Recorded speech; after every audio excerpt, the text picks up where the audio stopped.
step in and just say that. I mean, so one point that I think is a misconception that many people have on science is that science will provide absolute certainty.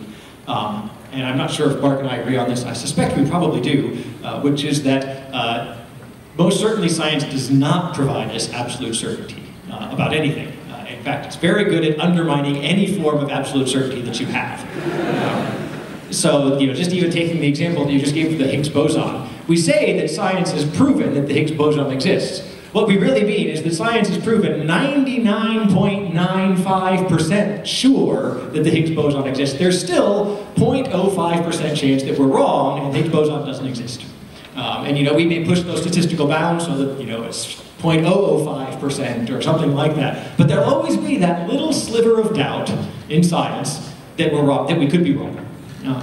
And so if you're looking for certainty, if you're going to make any definition of certainty, you have to start looking outside of certainty. And the thing that I am fairly convinced of is that the only kind of certainty that we can define is actually a kind of subjective certainty. In other words, one where certainty comes from us investing ourselves in a truth, investing some bit of our own lives or our own decision-making in that truth.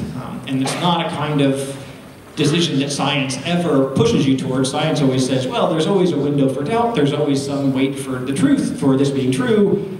You make up your own mind, you have to make up certainty for yourself. Yeah, I agree very well with that. Science is, it's one of the basic things that's taught to kids when you talk about the scientific method. Science isn't about proving things, it's coming up with tests that may disprove your current theory. So science never comes with proof, 100% proof. Now that said, your experience with science, your hypotheses and so on, you can just make this observation that the sun, will rise because we understand orbital mechanics. We understand that the Earth rotates on its axis and will continue to do so unless another force acts on it. And therefore, we can really hold this very, very strong belief that the sun will rise tomorrow morning. Now, just stepping aside for a little bit and talking about the comparison of the search for truth in science and religion, I think there's really, my view of it at least, is that there's a great parallel there.